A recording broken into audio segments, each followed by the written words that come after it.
She needed it more than my son? Valerie smirked, sipping imported tea, wrapped in silk pajamas that cost more than my rent. She drained Caleb's entire college fund, all $230,000 of it, without blinking. And as I stood there, trembling, she actually had the nerve to say, "He can get loans." That night, my son was upstairs celebrating MIT, and downstairs, I found the designer condo she'd leased under a shell company, with his money. She thought I'd let it go, that I'd keep quiet to keep the family together, but she forgot who she stole from. I pressed charges and took the house she hid in. But before we begin, let me know where in the world you're watching from today. It's always fascinating seeing who's joining us from around the world. My name is Erica Donnelly, and I'm 38 years old. After my divorce, I moved back to my hometown with my 17-year-old son Caleb, working as a freelance project manager from our small rental near the lake. My younger sister Valerie Donnelly Crow lives 10 minutes away in her glossy condo, always one crisis away from needing another temporary loan. The morning light streams through my kitchen window as I review bank statements, my fingers tracing the healthy balance in Caleb's college fund, money Valerie doesn't know I've secured after our last family discussion about shared resources. Mom's voice still echoes in my head. Look after your sister, no matter what. The familiar knot forms in my stomach as my phone lights up with Valerie's name. But let me start from the beginning. The acceptance letters arrived on a Tuesday. 3 thick envelopes that made Caleb's eyes light up like Christmas morning. My boy, my brilliant boy, had done it. MIT, Carnegie Mellon, and Georgia Tech all wanted him. Have you ever seen pure joy on your child's face? The kind that makes your heart feel like it might burst? Mom, I can't believe it. Caleb kept running his fingers over the embossed letterheads, his dark curls falling into his eyes as he hunched over each word. All 3. They all said yes. I'd splurged on takeout from Antonio's, the fancy Italian place we usually saved for birthdays. The rich smell of garlic bread and marinara filled our little kitchen, reminding me of celebration dinners from Caleb's childhood. Back then, we'd mark every report card with pizza and ice cream, his father grumbling about the expense while I slipped extra toppings onto Caleb's plate. You earned this, sweetheart. I reached across our small table to squeeze his hand. Every late night studying, every extra credit project, it all paid off. We earned this, he corrected me, his hazel eyes serious. All those extra shifts you took, moving us here after, starting over. He twirled pasta around his fork. I wouldn't be here without you, Mom. My throat tightened. Well, someone had to make sure you had options. I raised my water glass. To the future engineer Donnelly. After dinner, I waited until Caleb disappeared upstairs with his phone, no doubt texting friends about the acceptances. I settled onto the couch with my laptop, ready to review the college fund I'd built over the last 17 years. $230,000, every bonus from my old HR job, the inheritance from my ex-mother-in-law, years of careful budgeting. That money represented every sacrifice, every no to vacations and new cars, every penny saved for Caleb's future. The banking app loaded. I entered my password, clicked through to the dedicated savings account, and my heart stopped. The balance showed $0, $0, 0 cents. No, no, no. My fingers shook as I refreshed the page. Still 0. I clicked into the transaction history, scanning for signs of fraud or bank error. Instead, I found a single transfer. The entire balance, moved cleanly to another account. An account with my sister's name on it. The room tilted sideways. Valerie's account. My stomach clenched as I double-checked every detail. Routing numbers, timestamps, authorization codes. It was all there in black and white. My sister had taken every cent of my son's college fund. The taste of garlic bread turned to ash in my mouth. How had she accessed it? Then I remembered, last year, during one of her financial emergencies, I'd shown her the account to prove I couldn't loan her more money. She must have photographed the information when I wasn't looking. My hands trembled as I grabbed my phone and hit Valerie's number. 1 ring, 2 rings, 3. Hey, sis! Her voice bubbled through the speaker, casual as a Sunday brunch call. You'll never guess where I am right now. The money. My voice came out strangled. Caleb's college fund. What did you do? A pause, then a light laugh. Oh, that? I was going to tell you. Tell me what? That you stole $230,000 from your nephew's future? God, Erica, don't be so dramatic. It was just sitting there. The room spun. Just sitting there? Like it was spare change in a jar? Valerie. I fought to keep my voice steady. That money is for Caleb's education. He just got his acceptance letters today. How could you— Listen, she cut in, her tone shifting to that familiar mix of entitlement and dismissal. I needed it more than he did. Besides, you're good with money. You'll figure something out. You always do. The phone shook in my grip. Upstairs, I could hear Caleb's muffled voice as he shared his good news with friends. My son, who had no idea his future had just been stolen by his own aunt. Val— But she had already hung up. I stared at the screen until it went dark, my sister's words echoing in my head. I needed it more than he did. I drove to Valerie's apartment complex in a daze, barely registering the manicured landscaping or the valet who tried to take my keys. The whole way up in the elevator, my hands wouldn't stop shaking. Remember when we were kids and she'd borrow my allowance? Mom always said sharing was caring. But this wasn't a few dollars from a piggy bank. This was my son's future. The door opened before I could knock. There stood my sister, wrapped in blush pink silk pajamas that probably cost more than my monthly rent. The familiar scent of her signature Jo Malone perfume wafted out. The one she'd always complained was so expensive but worth it. I figured you'd show up. Valerie stepped aside with an eye roll. Come on in, I just made tea. It's this amazing blend from— I don't want your tea. My voice cracked. I want you to explain how you could do this to us. To Caleb. She glided to her pristine white sofa, settling into it like we were having a casual sister chat. A delicate teacup steamed on the glass coffee table. Definitely not from Target. Oh my God, you're being so dramatic. She took a deliberate sip. It's not like I robbed a bank. The money was just sitting there. The room tilted. Just sitting there. Like it wasn't 17 years of overtime and sacrifice. Like it wasn't every birthday check from relatives earmarked for his education. Like it wasn't the inheritance his grandmother left specifically for him. Just sitting there? I gripped the back of a chair to steady myself. That money was for Caleb's college. He got accepted today, Val. Today. Please. She waved her hand dismissively. Let's be real. I needed it more than your kid does. He can get loans like everyone else. Or do community college first. It's not the end of the world. My knees went weak. The casual cruelty of it, the complete dismissal of everything we'd worked for. You needed it more? For what? Investment opportunities, business expansion, things you wouldn't understand. She set down her cup with a delicate clink. Look, we're family. I'll make it up someday. Someday. Like all the other loans she'd never repaid. Like all the times she'd promised to pay me back next month. You're right, I said, my voice hollow. We are family, which makes this so much worse.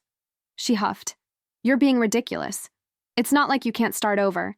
You're good with money. You'll figure something out. You always do. The same words from our phone call, but now with that little head tilt she'd perfected in high school. The one that said, you're overreacting. You're being difficult. You should just let this go. I stumbled out of her apartment, barely making it to my car before the tears started. The steering wheel felt cold under my forehead as I sobbed. Ugly, gasping cries that fogged up the windows. My phone buzzed, probably Caleb wondering where I was. What could I even tell him? Your aunt, who used to babysit you and bring you birthday presents, just stole your future because she needed it more? When I finally made it home, I sat at our kitchen table until 3 a.m, the same table where we'd celebrated his acceptances just hours ago. God, had that really been today? I pulled out my phone and texted Sandra, my friend from law school who'd actually finished her degree. Need legal advice? Sister stole college fund? Options? Then I grabbed one of Caleb's unused notebooks and started writing. Dates, account numbers. Every detail I could remember from showing Valerie the account last year. Every conversation we'd had about money since then. My phone pinged, Sandra asking for more details. As I opened my camera roll to screenshot the bank transfer, Instagram notifications popped up. Valerie posting at 3 a.m. My thumb hesitated over the icon. Did I really want to see whatever she was flaunting now? I clicked anyway. And there it was. My sister, lounging on a balcony I'd never seen before, tagged at some luxury high-rise downtown. The caption read, "Home sweet new home. Sometimes the universe just provides exactly what you need." Blessed Narter manifestation. The date on the post, 3 days after the transfer. My pen dug into the paper so hard it tore through 3 pages. I couldn't stop scrolling. Each swipe of my thumb revealed another punch to the gut.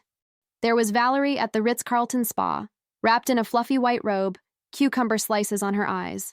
Sometimes you just have to invest in self-care. Posted 2 weeks after the transfer. Remember when we were kids and she'd beg me to share my allowance for ice cream? At least back then, she'd split the cone with me. Another post, lounging on a beach in the Bahamas, some fruity drink in hand. Manifest your dreams. 1 week after the transfer. The same week, I'd been calculating textbook costs and meal plans for Caleb. My hands shook as I kept digging. Designer shopping hauls, Michelin star restaurants, a Christian Louboutin bag, $4,000 retail, the price tag clearly visible in her unboxing video. The timestamps formed a pattern, each luxury purchase landing just days after she'd drained Caleb's account. You seeing this? I texted Sandra, attaching screenshots. Her response came quick.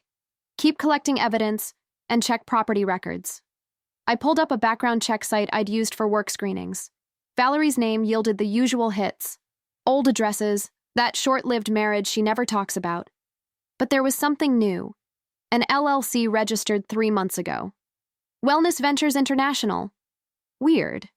She'd never mentioned starting a company. The LLC traced back to a rental agreement for a penthouse condo downtown, the same one from her Instagram. Monthly rent, $6,500. The paperwork listed her as both managing member and tenant, with the lease paid 6 months in advance. Who pays that much upfront unless they're hiding something? Found an LLC, I texted Sandra. Think she used it to lease a luxury condo. Classic shell setup. Usually means there's more hidden. Don't confront yet. My throat tightened. More hidden? How much deeper did this go? I opened my banking app and stared at that zero balance again. $230,000. Gone. Converted into spa days and designer bags and ocean views while my son's future hung in the balance. The memory hit me like a wave. Caleb at 12, emptying his piggy bank into the college fund. Every little bit helps, right, Mom? His face so serious, so proud to contribute. I'd matched his savings that day, teaching him about compound interest. Now what would I teach him about trust? My phone buzzed. Instagram again. Valerie had just gone live. Welcome to my dream home tour. She bounced through her new condo, camera wobbling as she showed off floor-to-ceiling windows and marble countertops. This is what happens when you believe in abundance. The comments rolled in. Goals. You deserve this, queen. Such an inspiration. My stomach lurched. Each heart emoji felt like another stake through Caleb's college dreams. And this, she spun the camera toward a built-in wine fridge, is my favorite feature, perfect for celebrating life's victories. I grabbed my notebook, jotting down every detail she revealed. Square footage. Building name. The custom closet system she'd had installed. Each amenity bought with stolen money. The tour ended in her master bathroom. And here's where the magic happens. She gestured to a spa-worthy setup. Double vanity, heated floors, and the most amazing soaking tub. Because we deserve luxury in every moment, right? We, as if she'd earned any of it. The live stream ended with her signature sign-off. Remember, abundance flows to those who dare to receive it. Love you all. I closed Instagram and opened my email. The first tuition installment deadline glared back at me, 8 weeks away. The second choice school wanted a deposit in 6. My phone lit up with a text from Sandra. Got time to meet tomorrow? Think I found something in those LLC docs. I typed back, yes, and set my phone down. The house felt too quiet, too heavy with the weight of what I'd discovered. Down the hall, I could hear Caleb typing, probably working on his summer job applications, still believing his college fund was safe and waiting. My sister's voice echoed in my head. I needed it more than your kid does. The rage that had been simmering all night suddenly went cold. Clinical. This wasn't just about money anymore. This was about justice. I opened my laptop and created a new folder. Evidence. I sat at Mom's kitchen table, documents spread out like playing cards. The familiar scent of her coffee cake hung in the air, but today it turned my stomach. This was where we'd had every important family discussion since I was a kid, where we'd planned Dad's funeral. where I'd announced my divorce. Now I was about to shatter whatever peace we had left. She stole Caleb's entire college fund, Mom. Every penny. Mom's hands trembled around her coffee mug. There must be some mistake. No mistake. I pulled up the transfer records on my phone. Look, her name, her account. She didn't even try to hide it. But why would she? Because she's living in a luxury condo and buying $4,000 handbags. I flipped through the Instagram screenshots. While my son loses his shot at college. Mom pressed her lips together, that familiar crease forming between her brows. Have you talked to her? Really talked? She laughed in my face, said she needed it more than Caleb does. Oh, honey. Mom reached across the table. You know how she gets. She probably didn't think it through. My chest tightened. Are you seriously defending her? Of course not, but going after her legally? It would destroy this family. She already destroyed it when she stole from my child. Lower your voice. Mom glanced toward the window like the neighbors might hear. We can figure this out privately. As a family. I shoved back from the table. Like we figured out her credit card debt? Her failed business ventures? How many times have we cleaned up her messes? She's your sister. And Caleb is my son. My phone buzzed. My brother Mark calling. Great timing. I answered on speaker. Mom just called me, he said. What's this about you threatening Val with lawyers? She stole Caleb's college fund. Jesus, Erica. You know that's just what she does. Remember when she borrowed Dad's boat? This isn't a boat, Mark. It's $230,000. Still, he sighed. It's Val. What did you expect? The familiar weight of family obligation pressed down on my shoulders. Decades of, that's just Val and family first, and be the bigger person.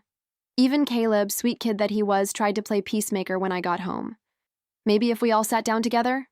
He suggested from my doorway. Aunt Val usually listens to me. My throat ached. Baby, this isn't something talking can fix. We could try? I hate seeing you so upset. I almost wavered then. Almost let the old patterns win. But the next morning, I met with the bank officer who'd handled the original transfer. She pulled up the records, frowning at her screen. There's something odd here, she said. The condo was briefly titled in Ms. Donnelly Crow's name before being transferred to the LLC. I sat straighter. What does that mean? She signed the lease as herself first, then created the company and transferred the property. The officer turned her monitor. See? Her personal signature, right there, makes the asset directly traceable. My hands shook as I stared at Valerie's flowing signature, the same one she'd used to sign birthday cards and borrowed checks, the one now legally binding her to every penny she'd stolen. Can I get copies of these documents? The officer nodded. Of course. Would you like me to highlight the relevant sections for your attorney? I clutched the printouts, my voice barely a whisper. Got you. In my car, I pulled out my phone and found Mom's latest text. Please don't ruin our family over money. But this wasn't about money anymore. This was about consequences, about teaching my son that trust matters more than empty promises, about finally saying no to the sister who'd taken everything for granted. I dialed Sandra's number. Remember that leverage you said we needed? My voice was steady now. I found it. 10 days after discovering the theft, I sat across from Janelle Ruiz in her downtown office, papers spread between us like battle plans on a war room table. Walk me through it again, she said, pen poised over her legal pad. Every detail matters. I'd known Janelle since high school. She'd always been the quiet, methodical type. Now, as a civil attorney, those same traits made her lethal in court. The fund was set up when Caleb was born. I touched the bank statements. His father and I contributed monthly. Then when his grandmother passed, she left Caleb a small inheritance. It all went straight into this account. And your sister had knowledge of this account? We discussed it at family dinners. The memory of those conversations turned bitter in my mouth. Remember how Mom used to serve pot roast on Sundays? The whole family gathered around that oak table? Valerie knew exactly what that money was for. Janelle made another note. The transfer happened all at once? Complete drain. No partial withdrawals, no attempt to hide it. I pulled up the transaction record on my phone.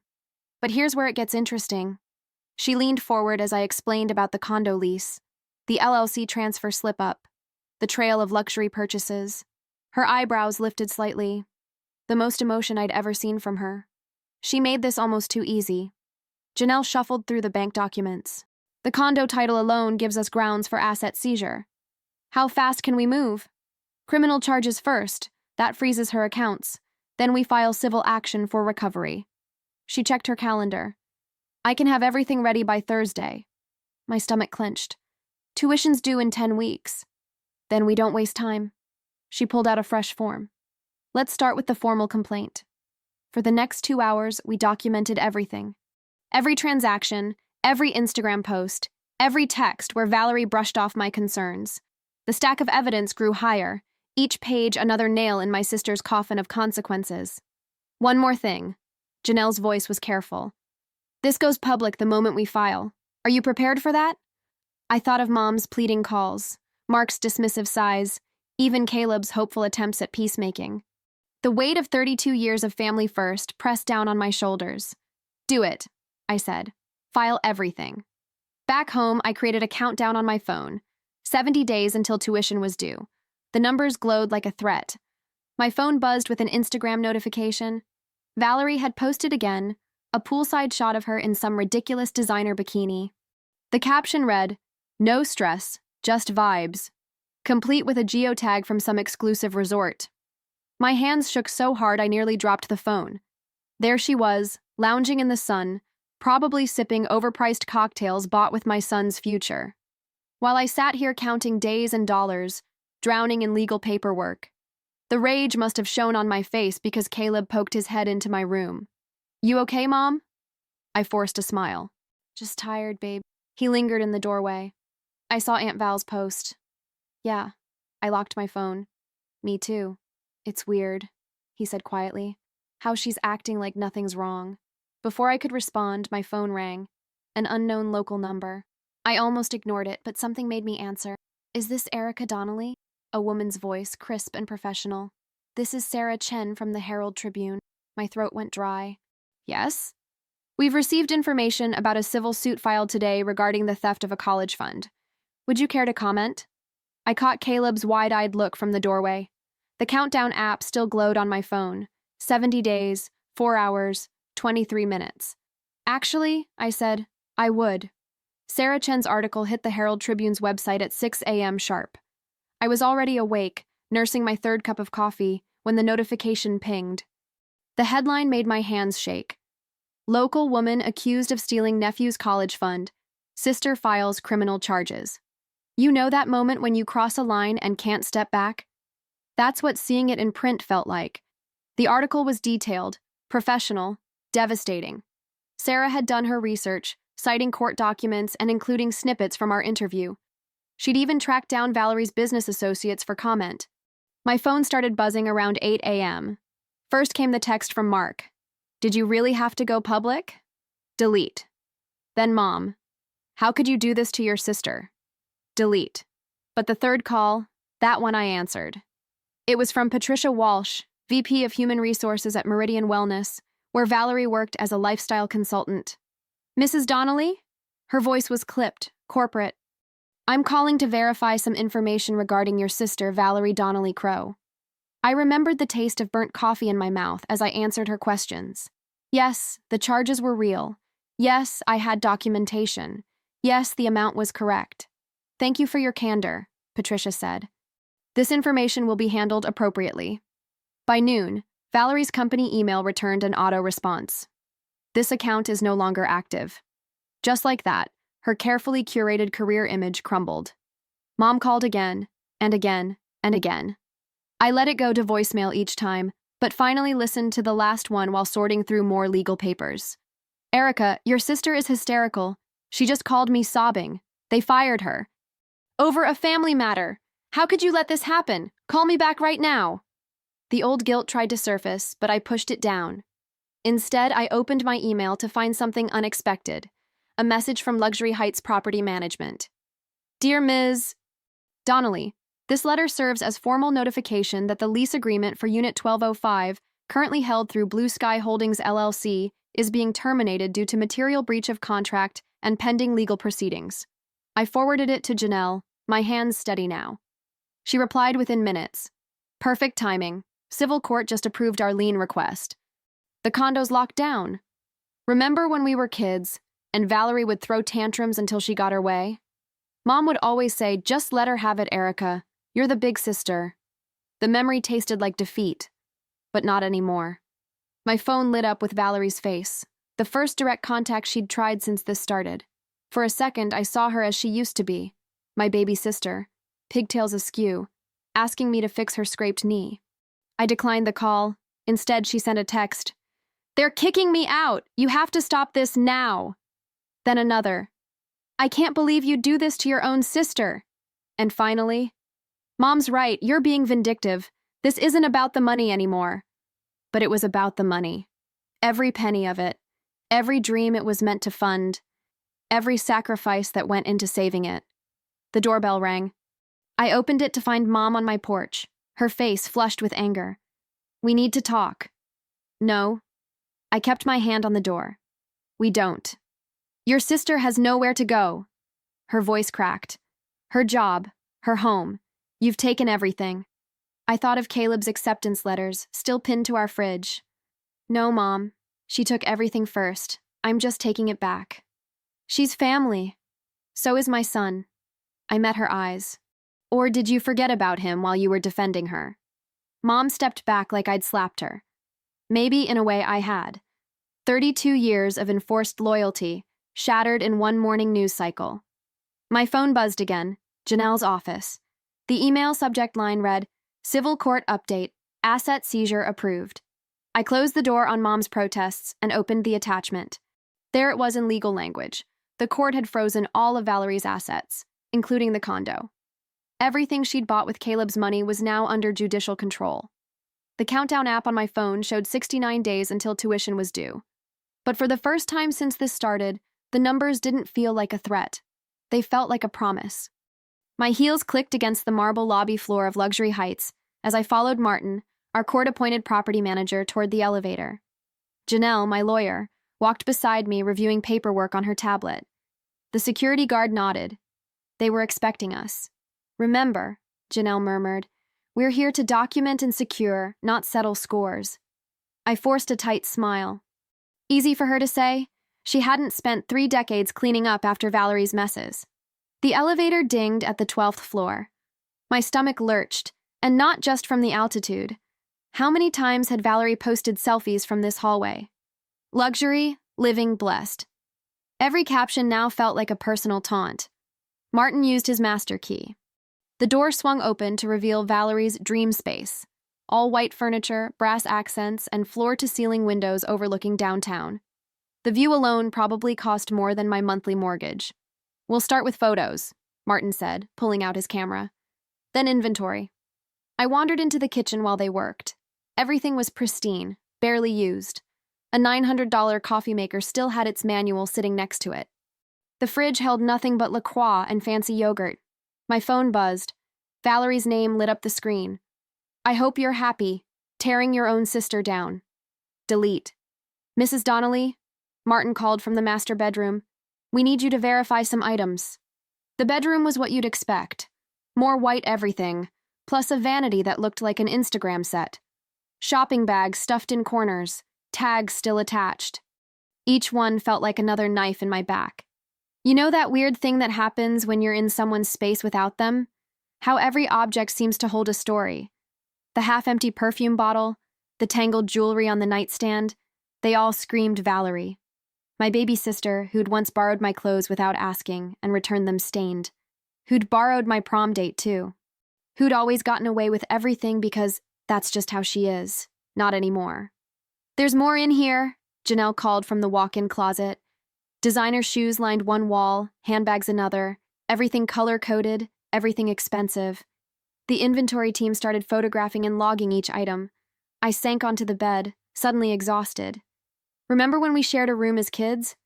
How she'd always cross the invisible line I'd drawn down the middle? Mom said I was being petty. "Sisters share," she'd insisted. Yeah, well, look how that turned out. "Mrs. Donnelly?" Martin appeared with a stack of papers. "We need signatures for the auction scheduling. 2 weeks from today work for you?" I nodded, scrawling my name where he pointed. Each signature felt like both victory and defeat. The inventory team worked methodically through the apartment. I drifted from room to room, touching nothing, watching everything. In the home office, really just a desk by a window, I found one of Valerie's journals. You know the kind. Expensive leather, gilt edges, probably bought for the aesthetic more than actual use. But this one wasn't empty. I shouldn't have opened it. Should have let the inventory team log it and move on. But something made me flip the cover. The first page hit me like a punch. Erica thinks she's so perfect with her college fund and her responsible lifestyle. She has no idea what it's like to actually live. That money was wasted on her boring kid anyway. He'll probably end up at some state school being just as boring as she is. I slammed it shut, my hands shaking. Janelle appeared at my elbow. Found something? Evidence, I managed to say, handing her the journal. Of intent, at least. She slipped it into her briefcase without comment. Good lawyers know when not to ask questions. Mrs. Donnelly? Martin again. We're about done here. Just need final approval on the auction date. 2 weeks from today, 9 a.m. Everything will be professionally photographed and listed next week. I took one last look around the condo. All that luxury, bought with stolen dreams. My son's future, turned into throw pillows and designer shoes. Fine, I said. 2 weeks. My phone buzzed again as we rode down in the elevator. This time it was Caleb. You okay, Mom?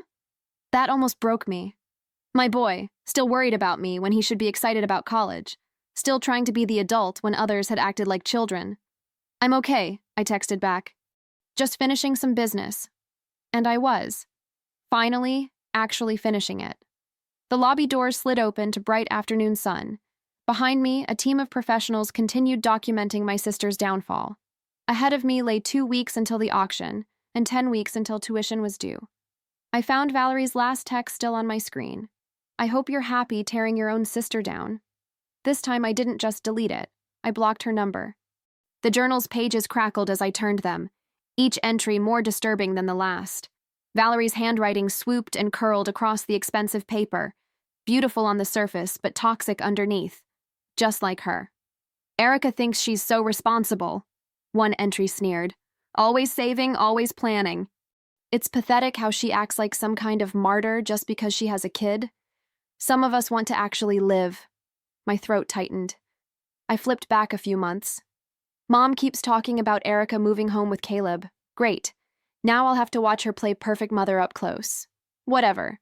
That college fund she's so proud of? It's just sitting there. Who needs that much for school anyway? It's not like Caleb's going to cure cancer. The dates tracked backward through her justifications, each one more twisted than the last. She'd been planning this for months, maybe longer. Every family dinner, every casual question about my finances. She'd been gathering intel, waiting for her moment. Remember when we were kids and she'd borrow my allowance? Mom always made me share, said it was what big sisters did. The memory hit with a fresh sting. Valerie's smug little smile as she bought candy with my money, knowing I'd never tell. Mrs. Donnelly? Martin's voice snapped me back. The auction's starting. 2 weeks had passed like smoke. Now I stood at the back of a hotel conference room, watching potential buyers file in with their paddles. My lawyer sat near the front, ready with our pre-approved bid. The plan was simple. Buy at half value, flip immediately to a waiting developer, fund tuition with the profit. My phone buzzed. Mom again. I silenced it without looking. The auctioneer took his place. Ladies and gentlemen, we begin with Lot 317, a luxury condominium. His voice droned through the specifications while my mind wandered to the journal entries. All those years of enabling her, making excuses, letting her cross lines. For what? So she could steal my son's future and call it her right? Opening bid at $300,000? The room felt airless. Paddles rose and fell. My lawyer's hand stayed steady, following our strategy. I'd memorized the numbers. Anything under $400K meant enough profit to cover tuition after fees and taxes. $350, $375. My hands clenched. Another paddle. $390. Please, I thought. Just this once, let something go right. Going once at $390,000, my lawyer's paddle stayed up. Going twice, the room held its breath. Sold to bidder number 42. Just like that, the condo that ate my son's college fund now belonged to my lawyer's holding company. I stepped out while he handled paperwork, needing air. In the hotel lobby, I pulled up the bursar's office number. 3 rings. University bursar's office. This is Sharon. Hi, this is Erica Donnelly. My son is Caleb Donnelly. I need to wire his first-year tuition. Of course. Let me pull that up. Keyboard clicks. I have his total here. Will you be paying the full amount? The developer's confirmation text lit up my phone.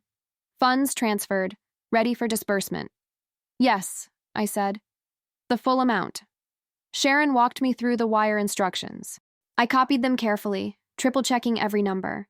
One mistake now could derail everything. Okay, that's submitted. You should see confirmation within the hour. I thanked her and hung up. Sat in the lobby's oversized armchair, staring at my banking app. Waiting. The notification popped up exactly 47 minutes later. Transfer complete balance. Paid in full. I took a screenshot. Evidence that we'd made it. That all Valerie's schemes had come to nothing.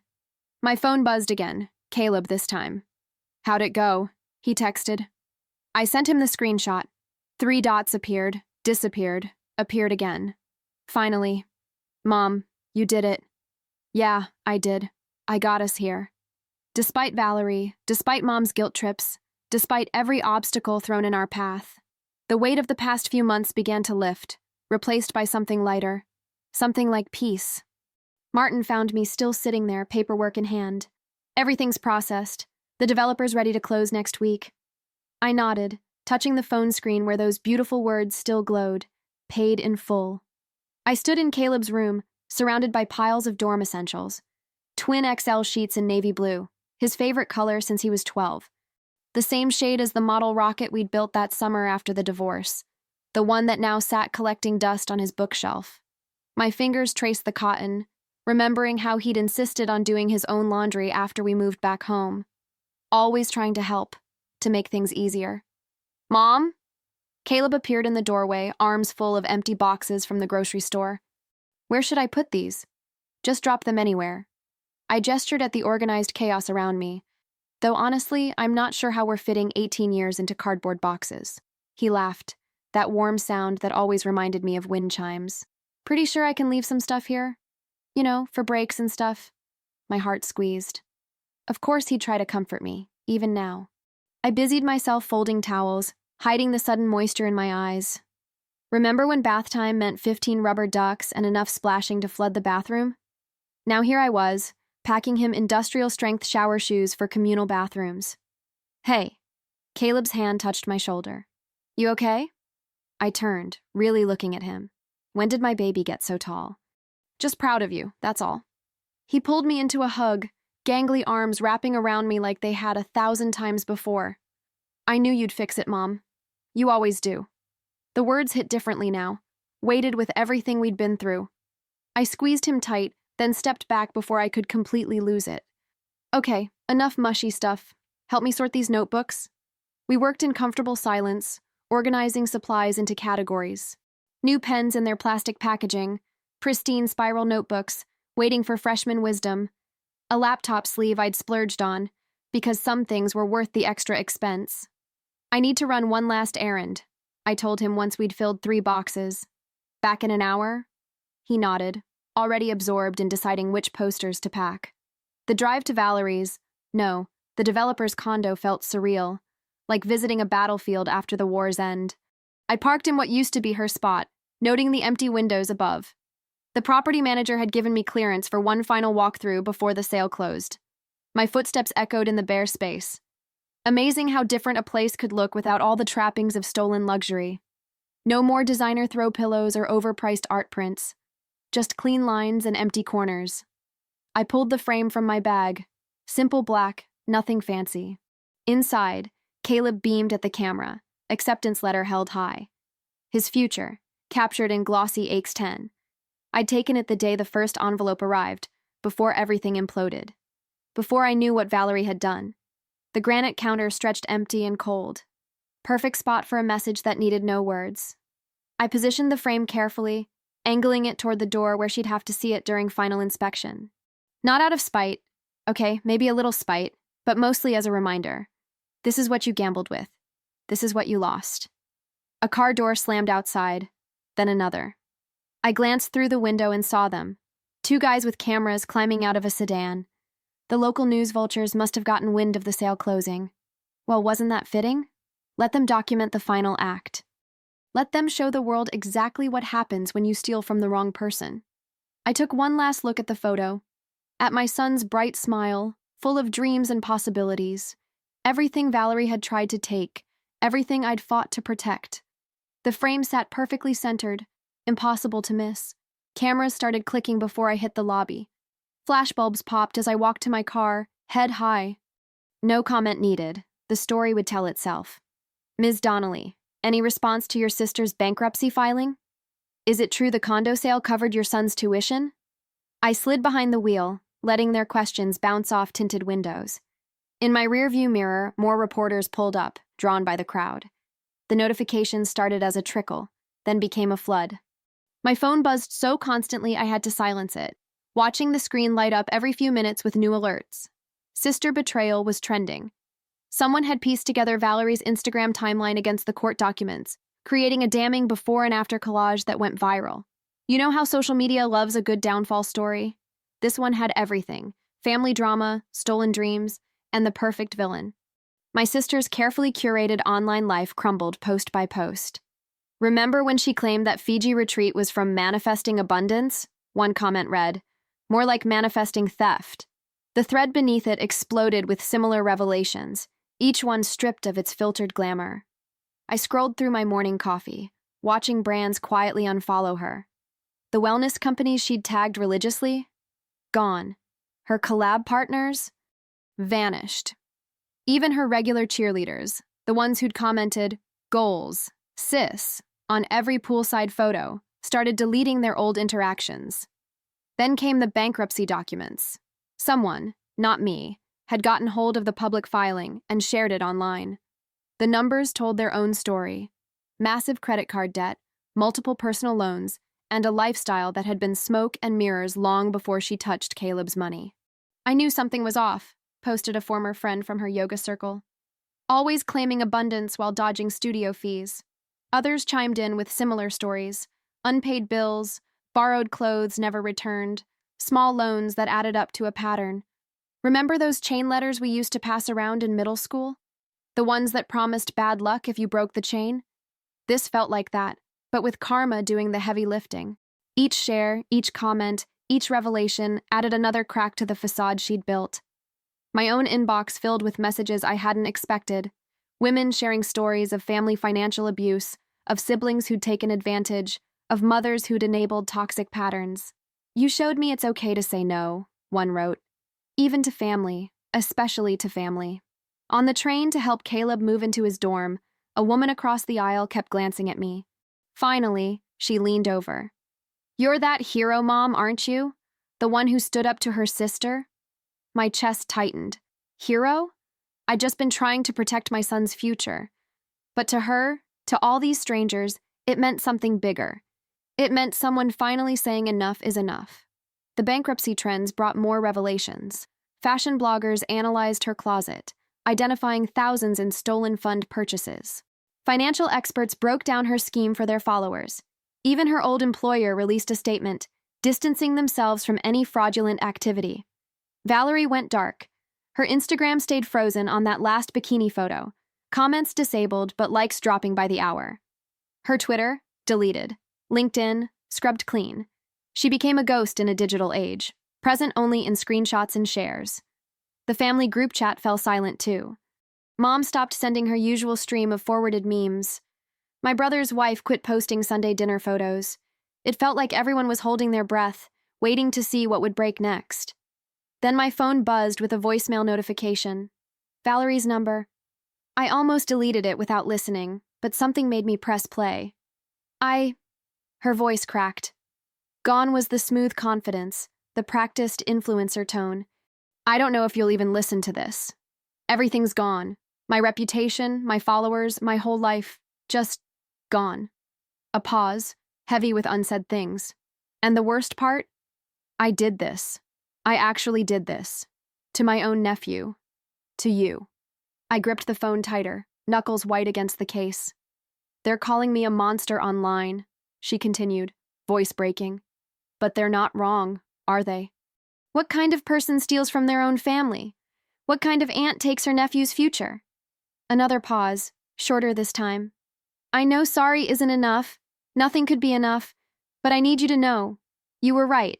About everything. And The message cut off there. Time limit reached. I stared at my phone, thumb hovering over the delete button. Part of me wanted to erase her voice, her words, her existence from my life. But another part recognized something in that broken voice. The sister I'd lost long ago to ego and entitlement, finally facing her own reflection. A new notification popped up. Lifestyle influencers fall from grace. A deep dive into digital deception. The article had already been shared thousands of times. I set my phone down, feeling the weight of it all. The truth was out there now, unchangeable and raw. Valerie's fairy tale had shattered, leaving only reality in its wake. The voicemail notification blinked, waiting for my decision. I let the voicemail play on speaker, each broken word filling my kitchen. Valerie's voice cracked and wavered, so different from her polished Instagram persona. Gone were the careful vocal fry and calculated pauses she'd perfected for her wellness podcasts. Please, just let me explain everything, she begged through tears. I know I messed up. I know I hurt you both. But if you'd just meet with me. I pressed delete before she could finish. The silence felt cleaner somehow, like opening windows after a storm. You know that moment when you finally set down a heavy bag you've been carrying too long? That's exactly how it felt. My fingers hovered over the keypad, muscle memory wanting to call her back, to smooth things over like I always had. But I thought of all those years spent managing her chaos, making excuses for her behavior. No more. Instead, I pulled out my laptop and opened a blank document. The cursor blinked, waiting. Dear Caleb, I typed, then paused. How do you tell your child that sometimes love means walking away? That family isn't just about blood and obligation. The words came slowly at first, then faster. You've watched me struggle with this decision. You've seen how family pressure can twist our sense of right and wrong. But here's what I want you to know. Dignity isn't something others can give or take away. It's a choice we make every day, in small moments and big ones. Your aunt's actions weren't about need or desperation. They were about entitlement, believing she deserved more than you, more than your future, more than the trust we placed in her. I'm not writing this to make you bitter. I'm writing because someday, someone you love might test your boundaries, might ask you to shrink yourself to keep the peace. When that happens, remember this moment. Remember that choosing your self-respect isn't selfish. It's necessary. I saved the letter to give him later, when the dust had settled. For now, we had packing to finish. The next morning, we loaded up the car under a perfect September sky. Caleb fiddled with the radio until he found that old Station 11 song we used to blast on road trips. Remember those long drives when your kids are little, singing along to their favorite songs? This felt like that, but sweeter somehow. More precious. Mom, he said suddenly, turning down the volume. You know what's weird? I'm not even mad at her anymore. I mean, I was at first, but now... He shrugged, wisdom beyond his 17 years. Now, I just feel sorry for her. The highway stretched ahead, empty and bright. I rolled down the windows, letting the summer wind whip through the car. Me too, honey. Me too. We pulled into the campus parking lot just as the morning rush of move-in day was starting. Parents wrestled with mini fridges and storage bins. Fresh-faced freshmen clutched campus maps and room assignments. As we unloaded our first load of boxes, a girl walking past did a double take. She clutched her phone tighter, eyes wide with recognition. Oh my God, she whispered to her friend. That's her, the mom from the article. The one who stood up to her sister? I froze, a box of bedding in my arms. But before embarrassment could set in, I caught the look in her eyes. It wasn't judgment or scandal-hungry curiosity. It was admiration. Caleb stepped closer, protective instinct kicking in. But I smiled at the girl, gave a small nod. Because maybe that's what all this had been about. Showing not just my son, but anyone watching, that we don't have to accept betrayal as the price of keeping peace. The girl smiled back, then hurried away with her friend, already whispering excitedly. I turned back to our pile of boxes, ready to begin this new chapter. Come on, I said to Caleb, hefting another load. Let's get you moved in. The stairs to Caleb's third-floor dorm seemed endless, especially with arms full of boxes. But every step felt like victory. You know those moments when exhaustion and triumph mix together? When your muscles ache but your heart soars? That was us, trudging up and down those stairs, building his new life one box at a time. Almost done, I panted, setting down the last load. Just the small stuff left. Caleb was already arranging his desk, carefully positioning his laptop and books. From my tote bag, I pulled out the frame we'd wrapped in bubble wrap, his acceptance letter, mounted against navy cardstock. The same photo I'd left as my final statement in Valerie's empty condo. Where should we put this? I asked, though I already knew. We'd talked about it during packing. He took it from my hands, gentle as always, and placed it front and center on his desk. Right here, he said, where I can see it every day. My phone buzzed in my pocket. Probably another worried text from Mom about Valerie. I'd been ignoring those lately, but when I glanced at the screen, it wasn't a message. It was a news alert. Local Influencer Files Chapter 7, Following College Fund Scandal. I clicked through, scanning quickly. The condo sale had triggered it, just as my lawyer predicted. Valerie's carefully crafted house of cards had finally collapsed. Total liquidation, zero assets, her luxury lifestyle brand, dead in the water. Remember that wave of relief that hits when you finally put down something heavy? When your shoulders unknot and you can breathe deep again? That's what washed over me, standing in that cramped dorm room. Caleb noticed my expression. What is it? Your aunt, I said softly. She filed for bankruptcy. He was quiet for a moment, adjusting the frame's angle on his desk. Is it weird that I don't feel happy about it? Or sad either? It's just done. I hugged him tight, this boy who'd somehow grown wise when I wasn't looking. That's exactly right, honey. It's just done. We finished unpacking in comfortable silence. His roommate wouldn't arrive until tomorrow, so we had the space to ourselves. I made his bed with the new sheets we'd bought, dark blue with subtle stars, a constellation of possibility. The whole time I kept thinking about that other framed photo, sitting alone on Valerie's granite countertop. The message had been clear. This is what you stole from. Not just money, but dreams, potential. A future earned through years of careful planning and sacrifice. My phone buzzed again. Another alert. Social media stars following plummets amid fraud allegations. There it was, the other shoe dropping. Her carefully curated image, her thousands of followers, her sponsored posts about authentic living, all evaporating like morning dew. You can't sell influence when you've lost all credibility. Down in the parking lot, other families were still arriving. Minivans and SUVs packed to bursting. Parents hugging children goodbye. Normal scenes of normal life moving forward. Ready? Caleb asked softly. Time for that moment every parent both dreads and celebrates. I pulled him close one last time, breathing in the familiar scent of his shampoo and that hint of cologne he'd started wearing. I am so proud of you, I whispered. So proud of us. When we finally pulled apart, his eyes were bright but steady. Thanks, Mom. For everything. For not giving up. I touched the frame on his desk, one last time. That's what mothers do. We fight for our children's futures. Walking out alone was harder than I expected. Each step down those 3 flights felt heavier than coming up. But when I pushed through the building's double doors into the afternoon light, something lifted.